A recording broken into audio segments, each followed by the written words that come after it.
Oh wow. I have to say it live, live, uncut, unedited. You already know what time it is. Live, uncut, unedited.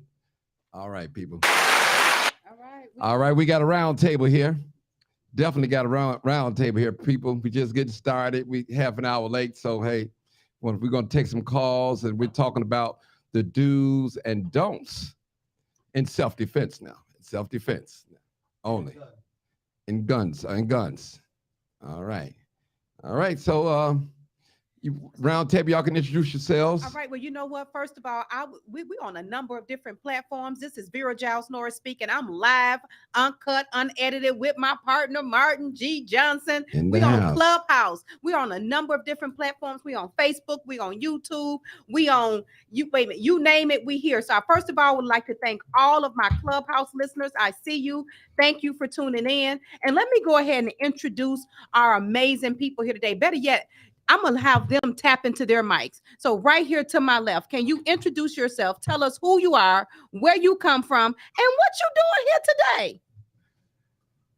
Good afternoon, everybody. Emmanuel Andre. I'm actually from the Cook County Public Defender's Office. I'm the Deputy of Policy and Strategic Litigation there. Really excited to be here. First and foremost, wanted to say special thanks to Mark to inviting me to come on out and get off the porch. But really excited to be able to have these conversations around guns in Chicago. I think it's absolutely critical. It's something that's been on everybody's hearts and minds. So I'm excited to be able to be here today. And special shout outs to those who on the net, especially our clubhouse people. Our Clubhouse people. All right, all right. Well, And YouTube too. yeah, Right? YouTube, Clubhouse, Facebook. Facebook, and where else we at? You know what? Listen, we coming to a household near you. That's where we at. And then next on the mic, we have the beautiful, the amazing. Go ahead, tell our people who you are, where you come from, and what you doing here today, girl. All right, thank you. I gotta get closer. Can y'all hear me? Yeah, Can we hear you now? I can hear you and see you. All right, all right, all right. My name is Alex Antisteban. I am the Director of Community Engagement at the Cook County Public Defender's Office. I've been there about a year. Before that, I worked at First Defense Legal Aid doing street outreach, doing street law, know your rights education. And yeah, we're just trying to recognize the legal issues that the Public Defender's Office is facing today and seeing what we could do to get know your rights education out there to prevent people from engaging with the system. So All right. I'm excited to be here. All right, and we're excited to have you. And then we have my brother here. Go ahead, introduce yourself. Let us know who you are, where you come from, and what you're doing here today. Peace, peace, peace, everybody. My name is Brother B, Brandon Dorn, representing the South Side Chicago. Southside. I rock with everybody, West Side too, North Side, where our people at. I'm a co-founder of Stick Talk organization to save our community, make our community stronger, safer, and well. Even if you have guns, you know what I'm saying, how to be more safe with guns, and I work with our youth on that level. So, Okay, and you know what? Listen, we got the man of the hour. Can we get a drum work roll, please, for Teamwork Inglewood? We're here. We're excited, and we got Mark in the building. Now, you know what, Mark? I don't know if you have a mic or if you can speak along. Well, we got Mark in the building, and we live, uncut, unedited. That's It's right. Martin G. Johnson. It's the Cats Out Show. We just letting that cat out the The bag. bag. Meow. I heard y'all. All right. So now we're talking about conceal and carry gun laws. We're talking about the do's and the don'ts. And this is going to be a hot topic. So I'm just going to kick off the first question and I'm going to pop it right on over here in your lap. All right. Listen, as it relates to having a conceal and carry, what are some of the things that I can and I cannot do as a person that have a conceal and carry, if that's the right way to ask that question? Yeah, no, that's a good question. So if you have a concealed and carry, you can carry, but don't forget the word concealed. So that's heavy. So when we're talking about gun laws in general, you need to follow the law exactly. You know, guns are heavily prosecuted in Chicago. So you go a little bit outside of the letter of the law, then they'll get you. And so you really got to follow those laws really strictly. And so you have to make sure that if it is actually concealed, if you can even see an outline, you know, if you got a tight shirt on, you can see an outline, you can get in trouble for that. And so Wow. concealed is concealed. And so I think that's the biggest thing. And If you're carrying and, you know, while you're moving, then yeah, concealed is the biggest thing. So, and if you, yeah, I think that's, and then if anybody has anything they want to add that is important. I have a question. Okay. Okay, when they say concealed, now if a female put it in a purse, that's cool too, right? You can't see it. Yeah. Yeah. Okay, In a purse, that's cool. But one thing that you just brought up, actually, to be very careful about Right. is if you do have a concealed carry license, it does not give you the right to let somebody else hold it for you or let somebody else borrow it. Let's say it's you going out and it's two of you and you decide to give it to her and she put it in her purse. Well, now she's just liable. Now she can get Right. arrested. And not only that, you can also get in trouble. Yeah. So just keep that in mind too, in terms of concealed carry means just for you. okay. What about if I borrow my dear sister car and she has her car in the glove department, even though she's a concealed and carry, I'm just running down the street and I get pulled over. That's a great question. So you borrow your sister's car and she's a concealed carry member, but you're not. Right. So you can absolutely, if you get stopped by the police and they get out and they search that vehicle, you can actually get charged for that, believe it or not. So that's something that we all got to be extremely careful about. I know Mark is looking at me rolling his eyes right about now, but you cannot simply just jump in somebody's car without knowing, because once you're in that car, everything that's in that car could be put to you, even though it's not under your name and everything else like that. But for purposes of charging and moving forward with the decision, it can absolutely happen. So be extra careful. Wow. And not to mention, if you know, if Ms. Vera's driving and she's got people in the car with her and it's in the glove compartment, that's also a risky thing to do because that is, you know, in reach of other people who are in the vehicle. So you just want to be very, very careful about, you know, like what does possession look like when you're carrying a weapon and the accessibility to other people around it. Because yeah, they don't play. They don't play, right? Okay, now I got another question. Still kind of on the topic. Yeah. Now, suppose I buy a Glock 9mm. I don't like it anymore, and I want to give it to Vera, sell it to Vera. So how that works, though? You know, we both conceal carry, so I no longer want this particular firearm. That's a good question. The exact particulars of it, I forget, but it's like on the Illinois State Police website. Mhm. It's like a transfer, something like that. You can transfer your firearm to her. Okay. You got to put in your FOID card, hers as well, and then it can go through. Okay. But they got to prove it first, though. Okay. It shouldn't be no problem proving it, though. Okay. But make sure you do that, though, because I know Okay. somebody who didn't. And Okay. and 'Cause I turn out know to do it. somebody, Yeah. similar to that. You know what? Come on. You know, let's talk about that because you said make sure you do Yeah. because you're someone who didn't and it didn't turn out too good. Not me, but I know people. But you know yeah, people who yeah, did. Yeah, a lot. Tell me about what not turn out so good. So call a case. You know what I'm saying? So I work with a lot of youth who catch cases because a lot of youth think, and maybe adults as well, they think you have a FOIA card, you good. No. You know what I'm saying? But a lot of them, because we don't know what's going on, a lot of them get them bopped off because they got a FOIA card, they have their gun with, they can have it there, but you can't. So like, just gotta really be on point. Just knowing the laws and things like that. Make sure we inform our community. Because Right. the one of the goals is, I believe, is like to make sure we're not armed. That's Right. one of the goals, to keep black people disarmed. You know what I'm saying? Right. So any little traps, any little small little thing they can do, Loophole. so, Yeah. yeah, they're gonna make sure you know catch that case. Now you can't have a concealed carry, you know what I'm saying, no more.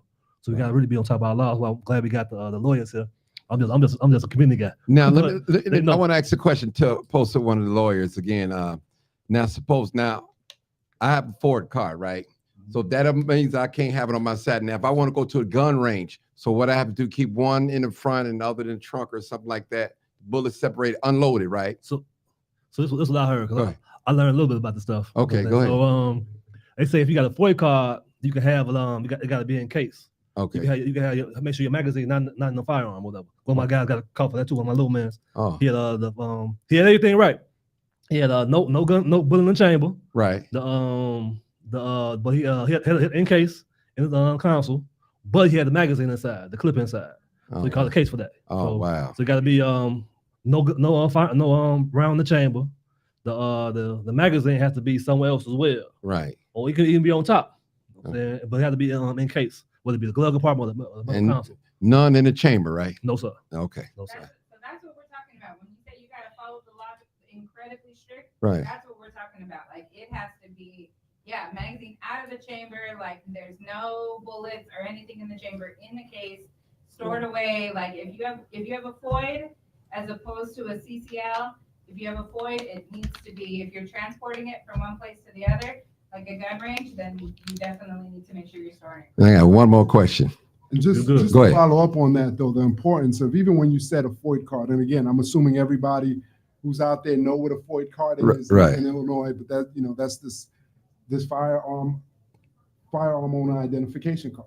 It's a big step, but it is a small step. You have to go out and get that CCL, Yep. that concealed carry license. Mhm. What people don't understand is in Cook County, the amount of cases we see of people who have FOID cards Mhm. but are still charged with a felony case. Wow. The natural response is, man, what are you talking about? I got my card. I got my.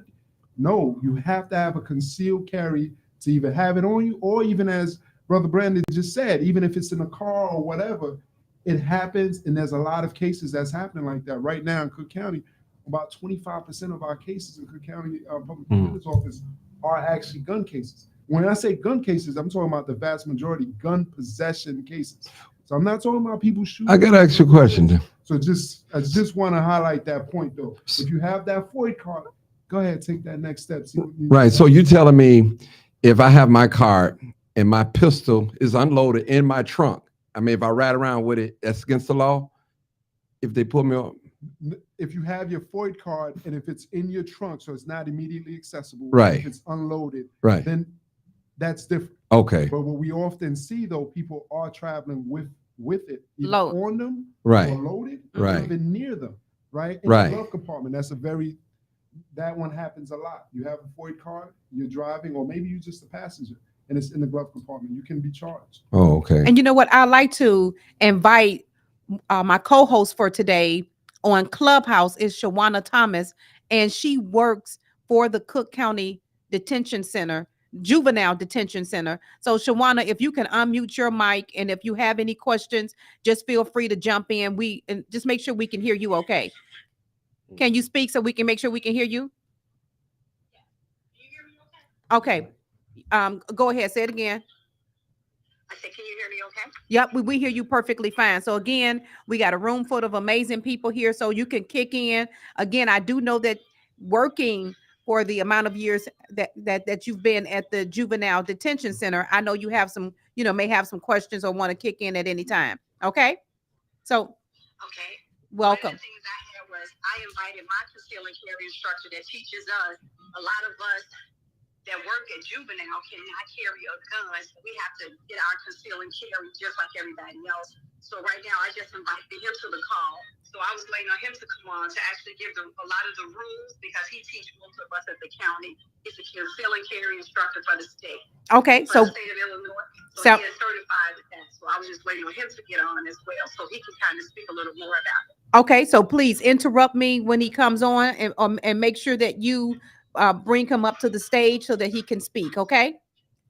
But okay, no worries. Thank you. So again, if we got quite a few people that's listening here on Clubhouse. I want to thank you, amazing people that's here. Miss Renita, we got Lawrence, we got Michelle, we got Cindy, we got Apostle Ann. Thank you, Miss Apostle Ann. We got Natalie, we got C, and we got everybody else that will listen to this in between. So again, if there is something that you can add, that as an attorney, that if you could just let a cat out the bag and tell somebody one good nugget to take away, what would that be? Well, and even before, I want to take a step back and really acknowledge how we got to where we got to. Okay. Because when you look at the demographics as to who's being charged with gun possession, in terms of as it relates to race, most of it we're talking about Black and brown folks. So when we think about that, how we got to where we got to, that's really important as we think about moving forward. Because lots of people often maybe, and again, taking a step back, you might have been harmed by it. Maybe you got shot. Maybe you got shot at. Maybe somebody who got killed. So I want to acknowledge that and take time on that. But with that said, it's about our responses. So if I can say one piece of nugget, which is if somebody out there got the FOID, take that next step and make sure they get that concealed carry. So if you got somebody in your life that you know right now who has a FOID, push and make sure they go ahead and get that concealed carry, because that's a huge difference in terms of liability, in terms of being prosecuted. So I want people to take that home, besides, of course, ideally figuring out different ways to resolve issues. But if you do have to move forward, really push on and get that concealed carry. And real quick too, those who have a concealed carry, this don't mean you Rambo. You know what I'm saying? The thought is still to avoid conflict as much as you can. Like, it's been a situation where, like, you know, carjacking real heavy in my area, right? So I seen two little bros on that, right? You feel the vibe of that. Right. I got my joint with me, but I'm like, I drove off. You know what I'm saying? Like, what's the point of me getting in conflict with these young men who deserve to live? I deserve to live too. But some people they be like, I got a concealed carry. I'm gonna blow it. I'm gonna shoot. You know what I'm saying? That's not the idea. Like, let's like martial arts. When people I know who do martial arts, they're extremely peaceful. They're extremely peaceful. The same sign we had that firearm. You got to be a whole lot more, because there's responsibility with this firearm. Mm-hmm. You got the power of life and death in your hand. You follow? So like, really, when you have your firearm, legally or illegally, you know what I'm saying? We advocate the legal part though. You got to be more humble. You got to be more peaceful. You got to be able to, like, because the real weapon is you. You the ultimate weapon. The gun is just like an accessory. Right. But if you're a goofy with a gun, you don't get a bad Here, we're gonna result. ask a question. Yeah, 'cause so I'm you know finna- what? Speaking of, so here's a yes or no, a true or false question.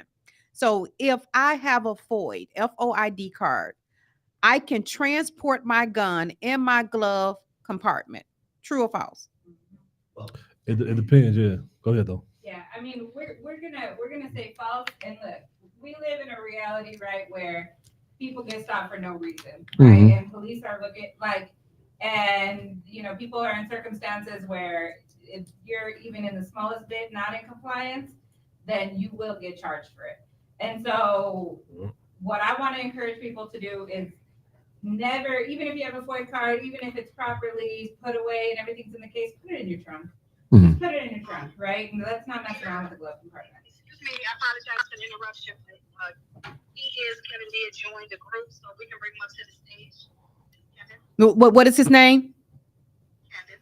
Okay, so Kevin, welcome to the stage. And Kevin go ahead. He is a concealed instructor, director, instructor. Okay. Okay. Okay, so here, just give me a second. Give me a second. Okay, so go ahead with your thought. I'm sorry. Yeah, I mean, that's basically it, is never mess around with it. Just put it in your trunk. Like, we don't want to give any reason whatsoever for you to get charged. 85% of the felony charges that came out of Cook County last year, out of Inglewood, 85% was unlawful use of a weapon, which is gun possession. Wow. Wow. No, I didn't know that. All the rest. You said 85%? 80, I got a sheet right here from I need that sheet. a fact sheet right here. 85% of arrests that are charges that were approved by the felony review in the prosecutor's office Wow. were weapons cases.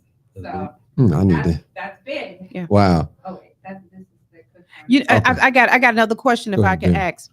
So UUW stands for unlawful use of a weapon.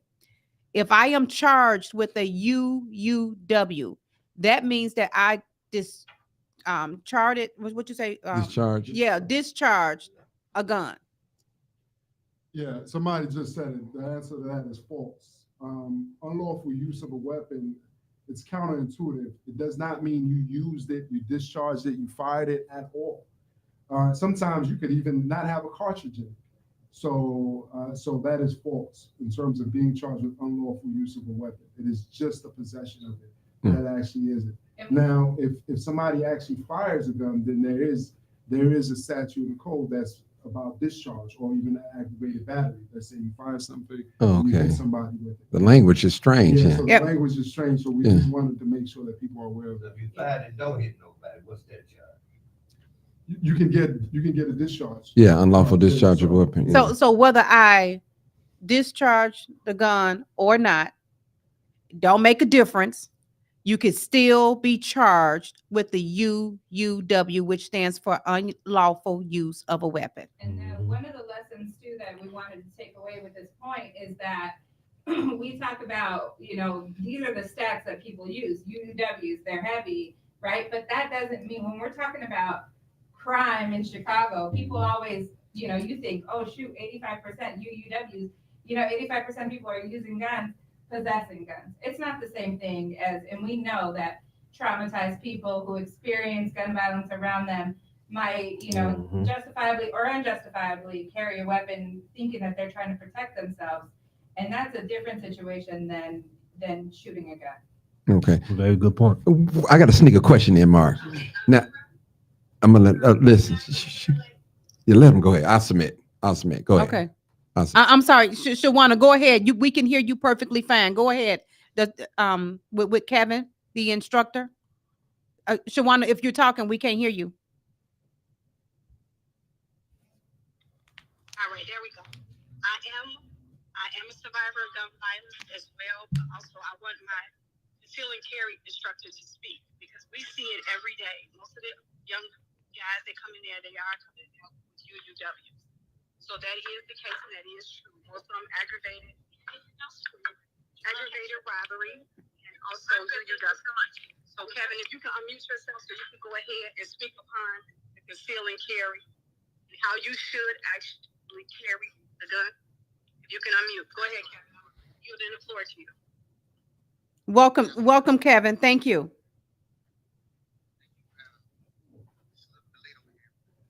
Okay. Okay, you need to speak up though. You got to speak up. So you know what, You Kevin? can call me on my So number. here's what 872. I'm gonna do. I'm gonna give you a number, and 872. you can. I want you to call in. Can you dial in? The number is 872 872 299 299 0808 0808 872 872 299 299 0808. 0808. So please feel free to call in You can because we call me can't right hear now. you. Call in right now, Kevin, so we can hear you on the platform. Are you able to call in right now? We'll come back to him. Okay, we'll Okay. come right back. Okay, go ahead. The question I had is mostly I know some females and males, they ride with their gun in their lap. Now, is that a problem according to the code law? I'm talking about conceal and carry now. That's what I'm talking about. They ride with the gun in their lap while they're driving in fear of carjackers or whatever. Yeah, I mean, if it's in their lap, it's not concealed, right? Right. So no, they can't do that. Hello. Yeah, it's gotta be concealed. Hello. Yeah, you here, brother? Okay, he's here, y'all. So Okay, hold on. We got the question. We Instructor. got Kevin. Come on, Kevin. Go ahead, Kevin. All right. So the first two questions I heard since I've been on the call, I'm going to address. Okay. Okay. So the first one was dealing with transporting a firearm with a FOID card. Okay. You can absolutely do so, but you need to do it legally. Legally means that it has to be unloaded. Unloaded in Illinois means that if you have a loaded magazine inside the case with the firearm, then it cannot be easily accessible. So if the gun is in the glove compartment, the magazine needs to be maybe in the center console. It can't be easily accessible. Now, if you have an unloaded magazine and it's inside the gun, that's considered unloaded. If the magazine is loaded inside the gun, it's considered loaded. So as long as it's unloaded, you can absolutely transport a firearm with a FOID card alone. I tell a lot of my students, if you have children and they're underage, but they might be driving your vehicle, if they're driving your vehicle and they get arrested, or they get pulled over, they get arrested for that gun, even though it's perfectly legal. However, if you get them a FOID card, then they're perfectly fine. But you have to make sure that gun is unloaded if it's in the car, right? So the second question was about the UUW. And the gentleman that answered that question was absolutely right. No matter what, if you're in possession of a firearm and you get caught with it, and you do not have a FOID card or concealed carry, you are being charged with UUW, whether it's fired or not. Wow. You know what? I got another question for you, Kevin. So once I'm approved for a FOID card or CCL, I have it for life, right? No. A FOID card is good for 10 years. A concealed carry is good for 5 years. After 5 years, you have to take another class. That class is a 3-hour class. That's to get your certificate so you can renew your certificate. You can renew your license for another 5 years. FOID card, you just pay them $11 for 10 years. So you missed your class. But now both cards are one card now. Okay. So what happens if I miss the class and don't get a chance to renew before it expires? To renew? The carry conceal. So yeah. you have a time frame. They give you a grace period where you can take the class after the fact. Right now, during the pandemic, if your concealed carry expires, you have a grace period of 1 year. And I can still carry during But that if your time? FOID card expires, you automatically lose both. Yes, you can. Absolutely. Okay. And that's just because of the pandemic. Also because of the pandemic, you're allowed to conceal carry and wear. Prior to the concealed carry, if you wore a mask, that would be a felony. Okay. Okay. Well, you know what? Stay on with us. Again, thank you for tuning in. Shawana, thank you for inviting him as well. Tell him don't hang up. He can stay on. Please stay on with us. I want to follow up on your question. You said, Yeah, go ahead. for those who carry on their lap, that's something I do. So I want to get y'all opinion or y'all legal advice. What if they like cover with a cloth, like put a towel on their lap? It's not being seen, but it's still on their lap though. That's a good question. I mean, if you What do you mean? Like concealing it with a towel? Like you're in a restaurant? No, you what- have a he- towel he- over your tell- lap? Yeah, his question was if you have your gun in your lap, but you have a towel covered up. That's what he was asking. You know, instead of because the attorney told us that it was. Go ahead, brother. My question is this. When in response, can anyone see it? No. Because it's like the question was, 'cause some people like afraid of carjacking, so they might carry their unit on their lap. So they were saying, No, well, I completely understand. right. I carry my pistol on my lap most of the time, or even I put it on my steering wheel because it fits there. I have small guns that fit there. Right.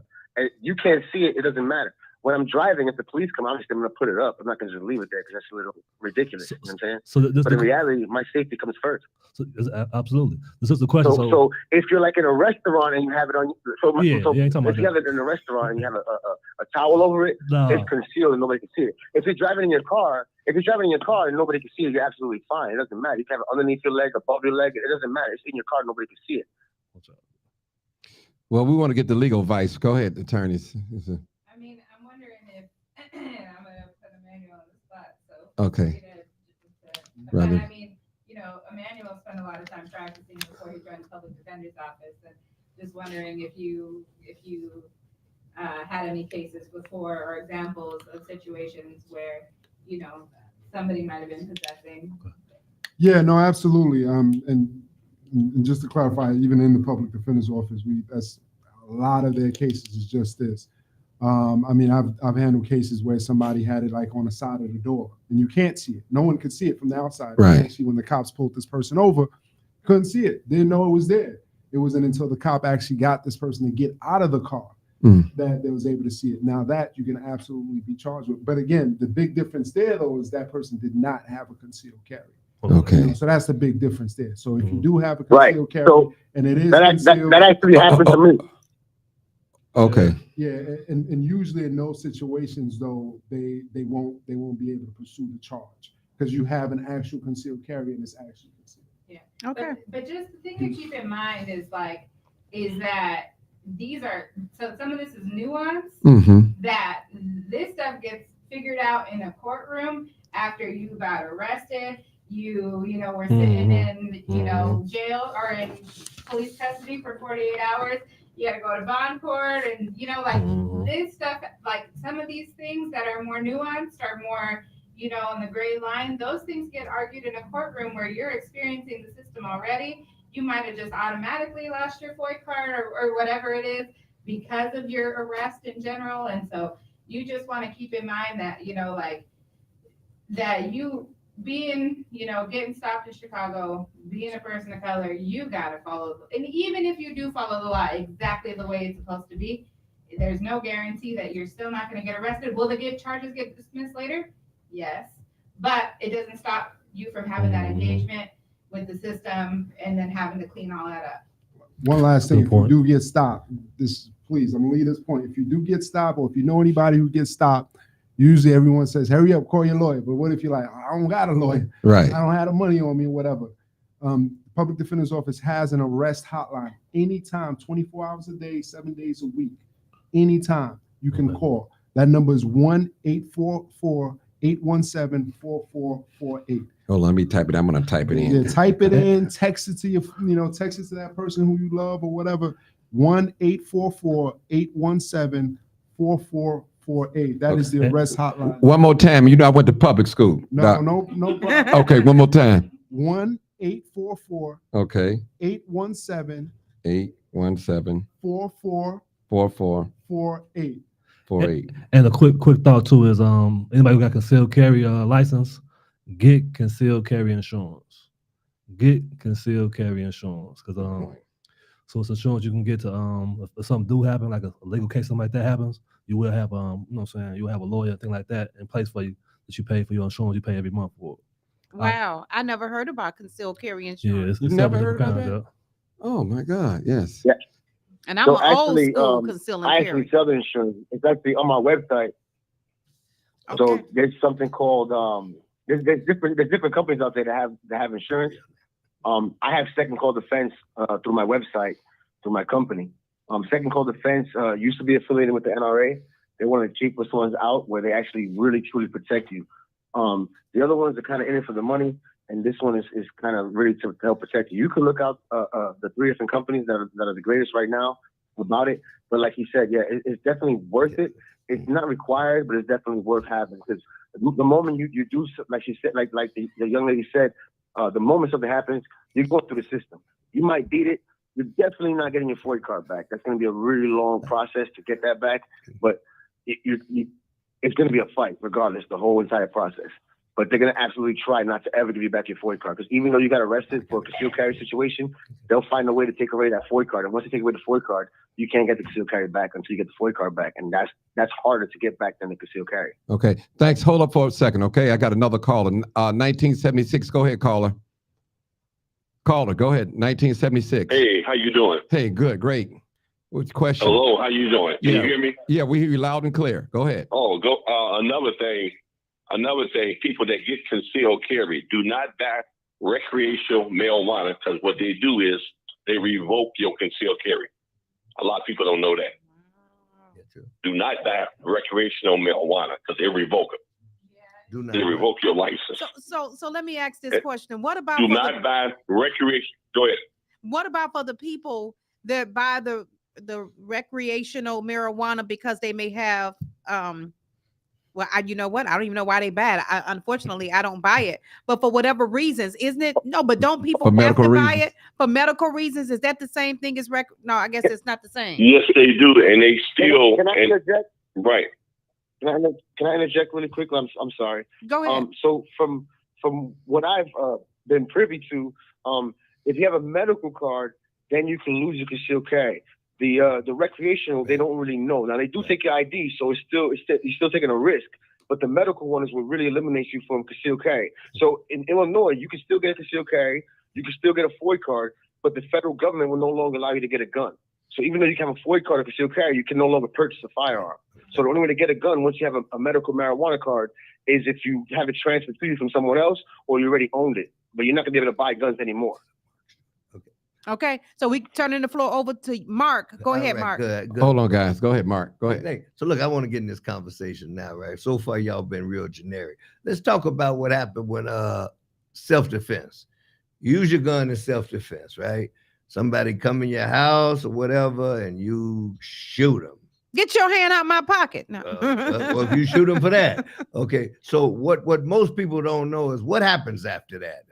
Exactly. I mean, once you call the police, what's the process after that, Emmanuel?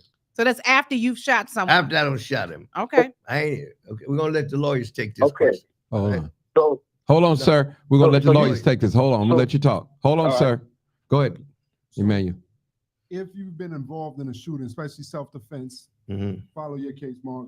Somebody comes in your house Mm-hmm. and you call the police right away, which is what you should do. Mm-hmm. You call the police right away. The police will show up. Mhm. And when they do show up, they're going to start questioning. They're going to ask you exactly what happened, and then you're going to have to explain it. Now, that is the tough part of all of this. That's the tough part of all this because, oftentimes, I just gave out that arrest hotline number. 99% of the time, we tell people, do not talk to the police. Mm-hmm. That's usually in scenarios where you're not the one who actually called the cops. Right. But in your scenario, you're saying you called the cops and the Mhm. cops show up, and the first thing they're going to want to know is what in the world happened.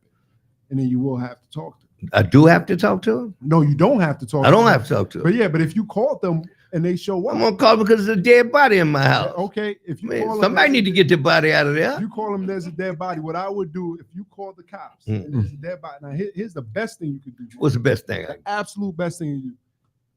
The first call that you make, Uh-huh.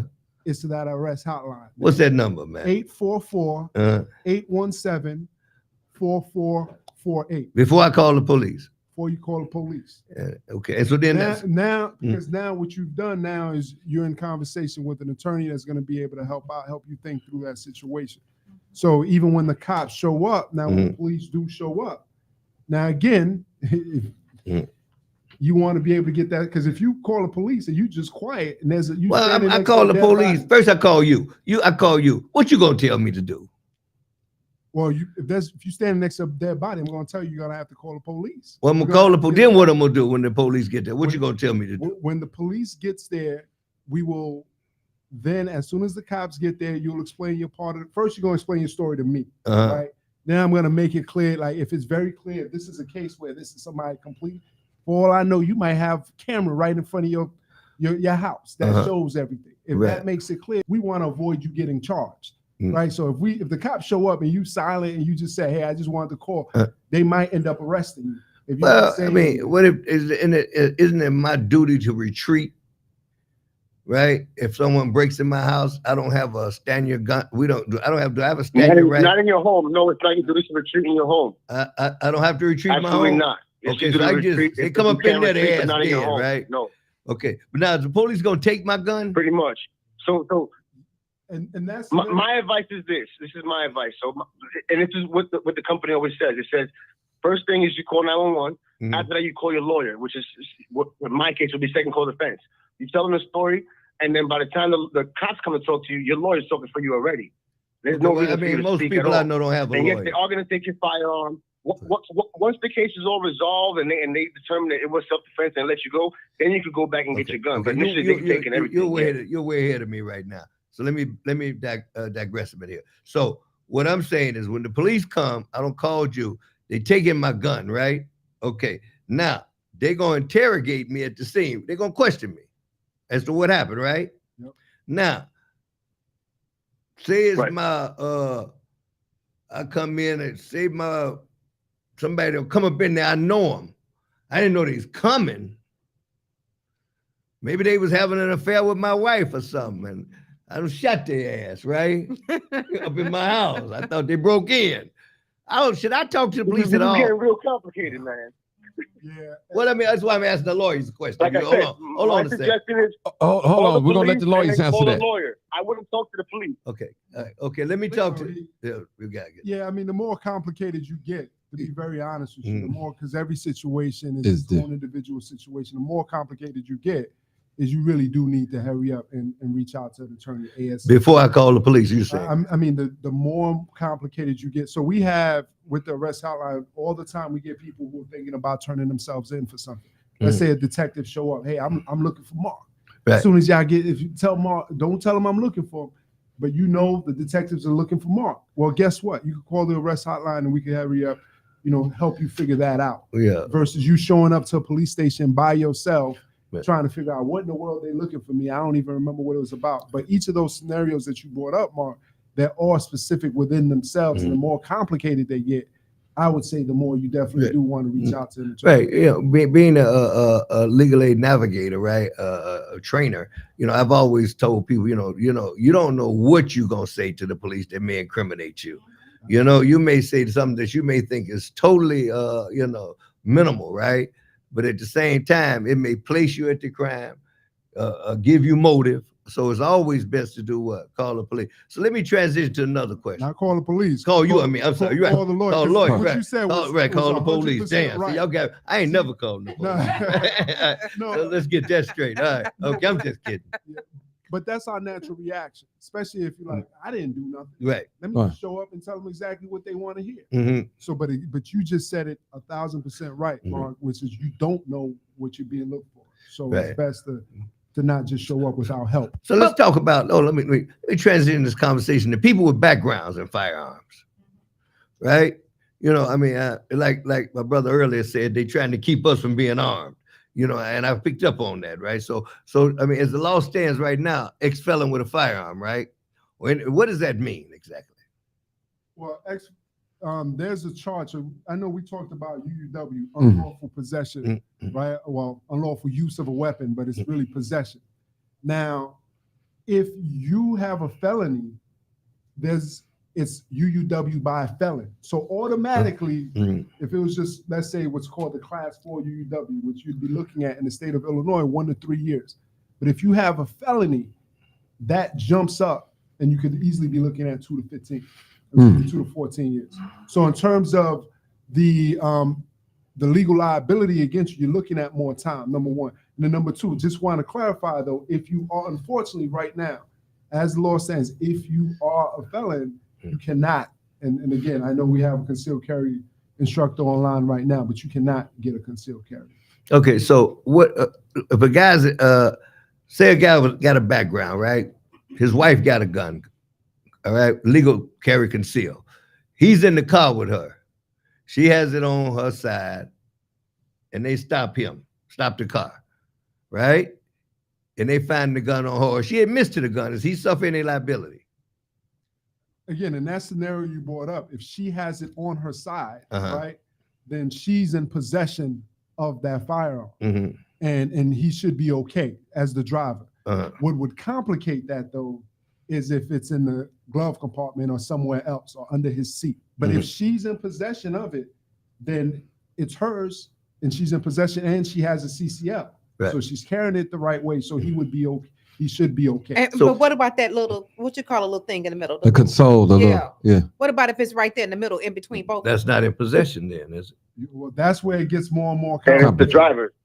Yeah, I mean, that's where it gets more and more complicated, right? Because even in your scenario, if that car's under your name, and let's say they were looking for you, and that car's under your name or whatever, and it's not registered, if that gun is not registered under her, and if they could make an argument that you was in what's called constructive Just in possession Mhm. under the law. What about in the house? How does that play in the house? So they're married, they live together. She has a carry concealed, And he doesn't. right? And he may be an ex-felon. He is an ex-one. Let's He let's is go an with that. How ex-felon. does that play out? She has to have it locked up. What does that mean? She has to have exactly? it locked up. He's not allowed to have access to it. So If he has access to it, then he could be in trouble. yeah, when we're talking about accessible, So it has to be locked at all times.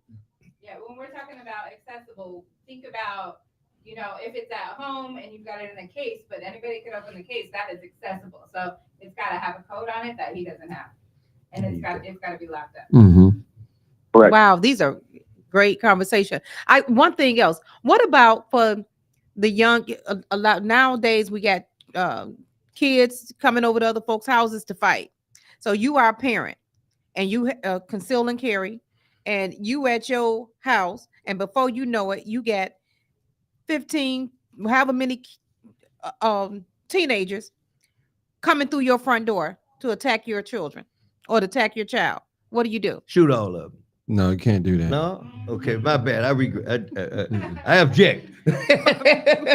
Overruled. Mark, like, what? Okay, what Now, do you do? what I haven't heard today is when it's appropriate to use your firearm. But, What's but in a concealed case carry? like That's that, what- in a case that's like what I that, need- because a lot of times Yeah. these kids are coming to folks' houses and they don't have any restraint. So for them to come into your house, if they'll If they try to come in get house in. with a weapon or No, you don't know what they coming in there with. They I got mean, sticks, if- bricks.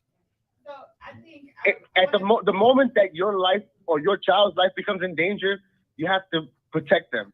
And it's unfortunate, but we hope it doesn't get to that point, you know. But it is what it is. I'm not gonna let my kids freaking get beat to death, and I'm not gonna let them attack me. Okay, well, And it shouldn't be in my house. Period. I mean, I just wanted to pass the question over to Brandon here because I don't know if we had the opportunity to introduce him, but he's with Stick Come on, Drop, Brandon. an organization that does harm reduction around guns. And so this is sort of his area. And so I don't know if you want to speak a little bit about, you know, when it feels right. I mean, on that, I agree with the instructor. He said, that's why I was taught the same way. Like, if you fear for your life, then you have the legal right. I don't know if you have the moral right, but you have the legal right to defend yourself, defend your home and your children. So it's I mean, fear for your life without a weapon being presented, or I mean, yeah. So it depends. See, Go ahead. you just asked the Yeah, right but it's question. 15 kids and it's hold on, sir. Let's see what the I mean, it's sir, hold it. Let's see what the attorney had to say. Go ahead. No, I was just about to say, you just asked a real question, right? The reality is this is something that might have been or might be played out, like whether or not that fear is justified. I walk outside right now, I'm like, I'm from the north side. I don't know about Inglewood. I'm in fear for my life, so I got it on me. So, right, and I hurry up, pull it out and whatever, just because somebody just jumped out. So it has to be really really has to be justified. And oftentimes, if you do get arrested, if you do get charged, especially in self-defense cases, that's what the issue becomes. Right. Was it a justifiable fear? So This Pulling out a gun is against the law. this something I was taught too. Good. Right? But that's a good question. Is pulling is what you say, you ain't going, you walking, somebody coming up to you, you pull out your gun. They haven't threatened you, they haven't even came at you. Is that illegal? Because you scared. yeah, you can't just whip out your gun whenever Did you you want. whip it out on? No, you can't just whip out your gun and show it to somebody, right? So if I'm walking and if it's on my side and I just lift it up and I show it to you, and I say how you want to move. That's Right. brandishing. Yeah, exactly. Yeah, That's yeah. right. So that is absolutely illegal. Now again, you can argue, well, I had to do it for self-defense. Now they might arrest you, and that's something that we're gonna have to figure out in a court of law. This something I was thinking too. You said the threat of fear your life. So I was taught too, like they call it this sum of force. Something about like unequal force. I forgot the right name for it though. Like, so if it's 15 against 2, would that be clarified like disparity of force? That's what they call it, disparity of force. Would that qualify for that, or it kind of depends? Yeah, I mean, even in that. It would depend. So, like, if you go ahead, I'm sorry. No, go ahead. go ahead. Go ahead, my bro. Kevin. So, so just kind of like that case that happened in Florida, where even though he was following the kid and he was completely wrong, once he was being rendered unconscious, you don't know what's going to happen if you're unconscious. It don't matter if it's one person or 15 people. When I'm unconscious, what are you going to do to me? I don't know if you're going to kill me. I don't know what you're going to do to me if you're going to leave. So at that point, when I feel I'm dizzy enough where I feel like I don't know what's going to happen, I'm in fear of my life. So I'm going to use my firearm. And that's justified right there. Unfortunately, it is. Well, I want to give y'all a scenario. Maybe you can talk on it. Last year, back in the summer, there was an expressway shoot. A young lady got shot several times in the back, and she did not display her weapon or anything. And the guy, he screamed self-defense, and he never got arrested. So what was the danger? What was the threat? Yeah, I mean, first and foremost, I would have to know more of the details. It's hard to. Yeah, I was gonna say prayers to that young lady and her family and everybody involved, anybody who's ever touched by that kind of violence. Right. But what Kevin said is correct. Like, each case is different. You really would have to know the details. For all you know, there could have been a consistent back and forth. You don't know. We don't know the details, and that's what happens oftentimes when we open up the papers or when we turn on and read that news clipping. They're just giving you a news clipping without the full details, and everything's in the details. Yeah. So look, can y'all Right. You got to remember always that the media is like the fourth branch of government. They have an agenda. Okay, so this is my last question. We'll get out of here and hold y'all long. Public Defender's Office gets a bad rep, right? On TV, you look up, they say, oh man, you got a PD, you going to jail. Or they look up, you ain't got no money, you going to jail. What I mean? So there's been some changes in the Public Defender's Office, right?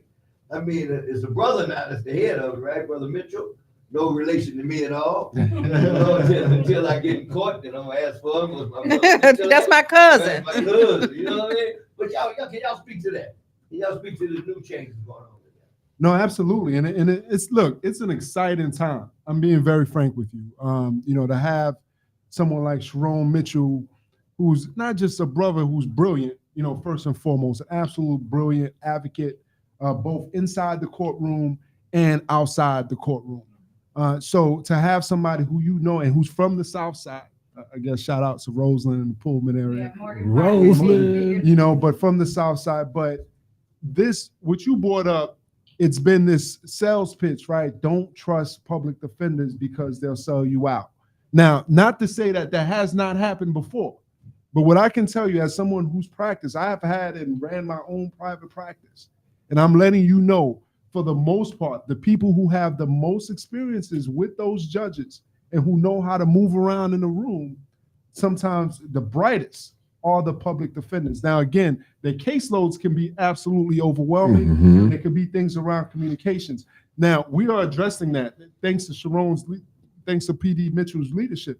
We're actually in the middle of starting what's called community defense centers right now, one on the South Side, one probably in Roseland, And we're thinking about the second location where you actually have the public defender's office in community and working and being in partnership with other community organizations, being really collaborative. So what would it look like for you to be able to walk in and have a conversation with your attorney and not to be walking in next to a jail or the sheriff or a prosecutor or a judge? So all of that is absolutely critical, but those are some of the changes that PD Mitchell is already making. So what I would say one more time, this is new, it's exciting. That's one of the reasons I personally, after practicing all these years in private practice, wanted to be a part of this, because it makes a difference. Because the reality is over 95% of cases are people who cannot afford an attorney. And there's a bunch of bright attorneys who do that because of the passion and the love. Well, thank you. Go ahead. And I would be remiss to say. So I got a question for you. Hold on. Hold on, sir. I would be remiss to say that if you are a young person, or if you are a person in general who is, who ends up with a UW case, talk to your lawyer about, alternative courts, diversion courts, and stuff like that. And so if you're a young person in Inglewood, this is your first case and you get a gun possession case, talk to your lawyer about getting your case referred to the Restorative Justice What is that? Community Court. So there are 3 Restorative Justice Community Courts in Cook County. There's one in Inglewood, one in North Lawndale, and one in Avondale. And they take a more, it's still a court, right? But they take a more restorative justice approach to how they handle things. And so the idea is they sit in circle regularly. And then at the end, and then they give you, the judge will give you some things they want you to work on. If you didn't finish high school, they'll probably ask you to get your GED, things like that. But if you complete these programs and successfully, your case gets thrown out, your record gets expunged. And so if you are a first time UUW, you never had any background before, and you're a young person and you live in Inglewood, talk to your lawyer. Age, give me age range when you say young person. It's 18 through 27, I would say. Okay, I just want to get that clear because I know someone just happened. And yeah, please talk to us offline. Okay, I I will. think there was a question. Go, Kevin. Kevin, go ahead. Brother Kevin, go Yeah. ahead. Yes. Go ahead. You Good the question. My question was, how is that new program going to help alleviate the strain on the public defenders, like their caseload? Yeah, I mean, Because I have a lot of kids in my facility that it seems like, I'm sure they're not, but it seems like they're getting ignored because the caseloads are so big for the public defender, they really can't pay attention to them. No, I absolutely. Look, at the end of the day, the more public defenders we have, that's really what's going to be needed to help alleviate that. But one of the things that this does, though, Kevin, especially in these specific areas, it actually increases the amount of resources in these areas in terms of attorneys, mental health specialists. So it's more of a holistic team. It's more of a holistic team that's doing this and that's representing that. And Kevin, that's one of the ways to help alleviate, some of the overburden, because there's a lot of cases that we see in a public defender's office, most of which you all brought up, right? Somebody who has a FOID card or maybe had a consent that don't need to be there. So the more of those cases we can help get rid of, we can help then double down and focus on some of the more heavier ones. So All right. Also, You make the last statement and we out here. I was Closing just remarks if you gonna- want to I say. was just gonna say, when I heard him say something, I think I heard him say they feel unseen or they feel unheard, right? Right. That's an issue of accessibility, right? And so because you don't have access to your lawyer because they're always busy, they go back into their office and you don't get them for a long time. But what happens when you can walk into a space in your neighborhood and talk to a lawyer right then and there about your case? That's the Perfect. difference. We're going to end it up. Let my partner say the last word. Go ahead, Vera. Well, you know what? The last word for me is we just officially let the cat out the bag, uncut and unedited. That's right. That's You right. already know what time it is. It's live, uncut, unedited. Good day, people. Thank you so All much. right. We want to thank our wonderful guests. Thank everybody, and we out of here. Peace out. Peace out. Peace. All right. Thanks to our amazing co-host over in Clubhouse. We got Shawana Thomas, and thanks to our conceal and carry instructor, Kevin, and everybody that's here. Facebook, YouTube, TikTok, Clubhouse, and all of the different platforms. It's official. We did it like only Vera Giles Norris could, like only Martin G. Johnson, the crime chaser, would. Live, uncut, unedited. The cat's out the bag. Meow. We out.